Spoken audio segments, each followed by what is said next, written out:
வணக்கம். சில முக்கியமான தகவல்கள உங்ககிட்ட ஷேர் பண்ணலான்னு வந்திருக்கேன். என் பேர் ராஜா. வாங்க நிகழ்ச்சிக்குள்ள போகலாம்.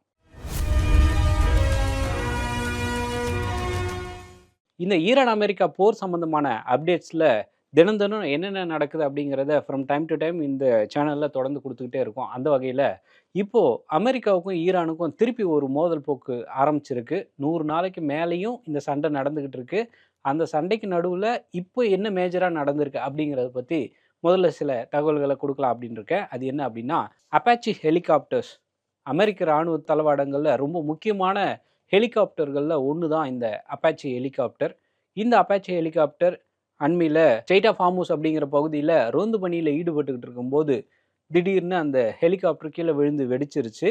ஆனா, அதுல டிராவல் பண்ண 2 விமானிகள் வந்து பத்திரமா எந்த காயமும் இல்லாம தப்பிச்சுட்டாங்க அப்படின்னு சொல்லி அமெரிக்க அதிபர் டொனால்ட் ட்ரம்ப் வந்து ரீசென்ட்டா அறிவிச்சிருந்தாரு. அந்த வகையில அந்த ஹெலிகாப்டர் ஏன் முக்கியம்? அத அடிக்கிறதுக்கு என்ன மாரியான வெப்பன்ஸ ஈரான் யூஸ் பண்ணாங்க அப்படிங்கிற மாதிரியான சில தகவல்கள் கிடைச்சிருக்கு. அது என்ன தகவல்கள் அப்படிங்கிறத வரிசையா பார்க்கலாம் வாங்க.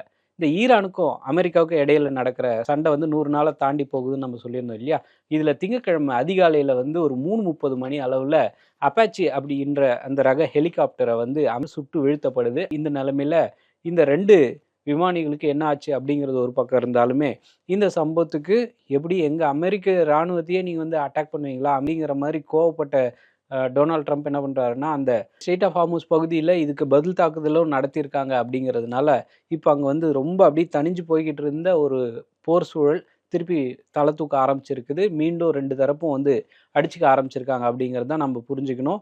மொத்தத்துல ஸ்ட்ரெய்ட் ஆஃப் ஹார்முஸ் இப்போதைக்கு திறக்கப்படாது அப்படிங்கிறது தான் இதுலேருந்து நம்ம புரிஞ்சுக்க வேண்டிய ஒரு முக்கியமான விஷயம். இந்த ஸ்ட்ரெய்ட் ஆஃப் ஹார்முஸ் திறந்தா தான் கச்சா எண்ணெய் பிரச்சனை உலகம் ஃபுல்லா சரியாகும்.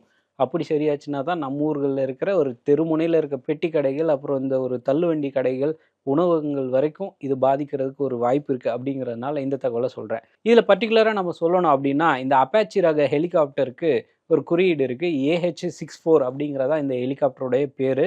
இந்த ஹெலிகாப்டர் ஏன் ஒரே ஒரு ஹெலிகாப்டர் தானே விழுந்துச்சு. இதுக்கு எதுக்கு இவ்வளோ பில்டப் அப்படின்னு நீங்க கேட்கலாம்.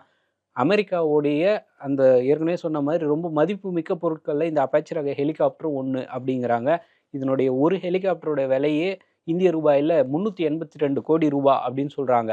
இது மட்டும் இல்லாம அமெரிக்காவுடைய ஹெலிகாப்டர் அட்டாக் பண்றதுக்கு ஈரான் ஒரு ட்ரோனை பயன்படுத்துறாங்க. அந்த ட்ரோனுடைய விலை எவ்வளோ அப்படிங்கிற சம்பந்தமான டீட்டெயில்ஸும் தெரிய வந்திருக்கு.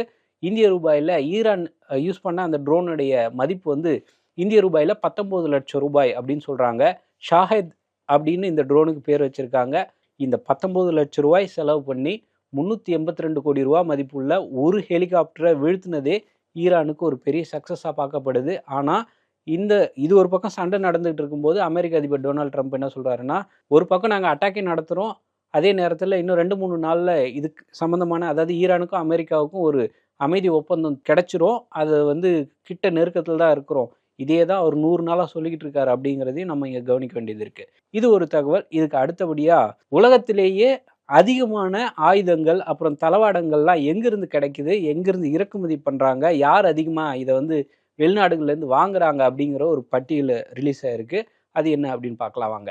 அதாவது ஏற்கனவே சொன்ன மாதிரி அதிக தளவாடங்கள், அதே மாதிரி ஆயுதங்கள் எங்கிருந்து இறக்குமதி பண்றாங்க? இறக்குமதி செய்கிற நாடுகள் யாரு? அப்படிங்கிறத ஒரு லிஸ்ட்டாவே, ஒரு ரிப்போர்ட்டாவே ரெடி பண்ணி குடுத்துருக்காங்க. அது என்ன அப்படின்னா, ஸ்டாக்ஹோம் இன்டர்நேஷனல் பீஸ் ரிசர்ச் அப்படிங்கிற ஒரு அமைப்பு இருக்கு. இந்த அமைப்பு தான் உலகத்தில எந்தெந்த நாட்டு கையில எவ்வளோ எவ்வளோ ஆயுதம் இருக்கு, அதில எவ்வளோ எவ்வளோ வந்து வெளிநாடுகள் கிட்ட இருந்து வாங்குனது அப்படிங்கிறது சம்மந்தமான ஒரு புள்ளி விவரம் பெர்சன்டேஜா டீட்டெயிலா குடுத்துருக்காங்க. அதில என்ன அப்படின்னு பார்த்தீங்கன்னா, இந்த பட்டியல்ல ரஷ்யா கூட தொடர்ந்து சண்டை போட்டுக்கிட்டு இருக்கிற உக்ரைனுக்கு தான் முதலிடம் கிடைச்சிருக்கு. அவங்க யூஸ் பண்ற 100 ஆயுதங்கள் இருக்கு அப்படின்னா 9.7% ஆயுதங்கள் வந்து வெளிநாடுகள் கிட்ட இருந்து தான் அவங்க வாங்குறாங்க அப்படிங்கிற ஒரு தகவல் இருக்கு. இதுக்கு அடுத்தபடியா வேற யாரும் இல்ல, நம்ம தான் இருக்கிறோம். இந்தியா வந்து 100 வெப்பன்ஸ் வந்து யூஸ் பண்றாங்க அப்படின்னா, அந்த 100 வெப்பன்ஸ்ல 8.2% அளவுக்கு வேற நாட்டுக்கிட்ட இருந்து தான் நம்ம வாங்கிட்டு இருக்கோம். மத்ததெல்லாம் நம்மளே உள்நாட்டு உற்பத்தியா பண்ணிக்கிட்டு இருக்கோம் அப்படிங்கிறதும் அந்த அறிக்கையில சொல்ற ஒரு முக்கியமான விஷயமா இருக்கு. 8.2% அப்படிங்கிறது கிட்டத்தட்ட உக்ரைனுக்கும் நமக்கும் இன்னும் பெரிய வித்தியாசம் இல்ல. ஒரு 1.5% தான் வித்தியாசம் இருக்கு. அவங்க போர்ல இருக்காங்க. அப்படி இருந்துமே அவங்க வந்து 10% மட்டும் தான் அவங்களே வெளிநாடுகள் கிட்ட இருந்து வாங்குறாங்க. ஆனா நம்ம வந்து 8.2% ஆயுதங்கள் வாங்குறது உண்மையிலேயே ஒரு மலைக்க வைக்கிற ஒரு நம்பரா தான் இருக்கு. சுதந்திர இந்தியால 8.2% ஆயுதங்கள் வெளிநாடுகள் கிட்ட இருந்து வாங்குறது இது ரொம்ப பெரிய நம்பர். இந்தியா இந்த ஆயுதங்களை உள்நாட்டிலே உற்பத்தி பண்ணுறதுக்கு தேவையான நடவடிக்கைகள் எடுப்பாங்க அப்படிங்கிறதும் ஒரு தரப்புடைய வாதமாக இருக்குது அப்படிங்கிறத நம்ம புரிஞ்சுக்கணும். 2021லேருந்து 2025 வரைக்குமான இந்த தரவுகள் இந்த ஏற்கனவே சொன்ன அந்த அமைப்பு ரிலீஸ் பண்ணியிருக்காங்க அப்படிங்கிறத நம்ம பார்க்கணும். நமக்கு அடுத்த இடத்துல சவுதி அரேபியா, அவங்ககிட்ட எண்ணெய் வளம் இருக்குது. அதே நேரத்தில் அவங்க நம்மளுக்கு அடுத்தபடியாக அதிகமான அளவில் ஆயுதங்களையும் தளவாடங்களையும் வேறு நாடுகள்கிட்ட இருந்து வாங்குறாங்க அப்படிங்கிறத புரிஞ்சுக்கணும். இது மட்டும் இல்லாமல் உலகத்துக்கே ஜாம்பவானாக இருக்கிற இந்த அமெரிக்கா அவங்களுமே 100% அவங்களோட பொருட்கள் மட்டும் யூஸ் பண்ணலை, அவங்களும் இம்போர்ட் பண்ணுறாங்க அப்படிங்கிறத அந்த ஆய்வு சொல்கிற இன்னொரு முக்கியமான தகவலாக இருக்குது. உலகத்தோட முதல் அண்டர் வாட்டர் டேட்டா சென்டர், ஆமாம் நீங்கள் கேட்டது கரெக்ட் தான், தண்ணிக்கு அடியில் ஒரு டேட்டா சென்டர் வச்சா எப்படி இருக்கும் அப்படிங்கிறது தான் இந்த கற்பனை. இந்த கற்பனையே நிஜமாவே ஆக்கியிருக்காங்க. நம்ம இல்லை, சைனாவில் இதை செயல்படுத்தியே காட்டியிருக்காங்க.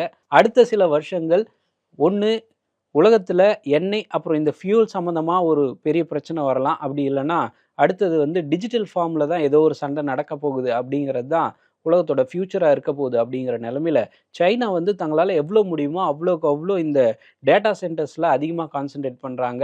இதில் first under water data centre அப்படிங்கிறத ஷாங்காய் அப்படிங்கிற பகுதியில் செயல்படுத்தி பார்த்துருக்காங்க. இந்த data centre high cloud technology அப்படிங்கிற ஒரு நிறுவனமும் சைனாவோட கம்யூனிகேஷன்ஸ் டிபார்ட்மெண்ட்டும் சேர்ந்து தான் இந்த டேட்டா சென்டரை உருவாக்கியிருக்காங்க. இந்த டேட்டா சென்டர் கடலுக்கு அடியில் நீங்கள் தாராளமாக அதை யூஸ் பண்ணலாம். இதில் இன்னொரு சிறப்பு அம்சம் என்ன அப்படின்னா, இந்த டேட்டா சென்டர்ஸ் காற்று மூலமாகவே இயங்கும். பெருசாக ஃபியூல் இதுக்காக தேவைப்படாது. கடல் பரப்பில் இருக்கிற அந்த அலைகள் அப்புறம் அதில் இருக்கிற காற்றோட ஃப்ளோவை வச்சு இந்த டேட்டா சென்டர் பவர் ஆயிக்கும் அப்படிங்கிறதும் இன்னும் ஒரு ஆச்சரியமான ஒரு விஷயம். 24 MW கெப்பாசிட்டி கொண்ட இந்த டேட்டா சென்டர் தண்ணிக்கு அடியில், அதாவது நல்ல நீரோ இல்லை கடல் நீராகவோ இருந்தாலுமே 10 மீட்டர் ஆழம் வரைக்கும் இந்த டேட்டா சென்டர் மிதந்துக்கிட்டே இருக்கும் அப்படிங்கிறதையும் சீன ஆய்வாளர்கள் இதை சக்ஸஸ் பண்ணி காட்டியிருக்காங்க அப்படிங்கிறதையும் நம்ம இந்த இடத்துல குறிப்பிட வேண்டியது இருக்குது. இதுக்கு அடுத்தபடியாக எங்கேயோ ஒரு இடத்துல யாருக்கோ ஒருத்தர் காயம் பட்டுருச்சு அப்படின்னா அந்த காயத்தை சரி பண்ணுறதுக்காக ஒரு புது மெட்டீரியல் ஒன்று கண்டுபிடிச்சிருக்காங்க.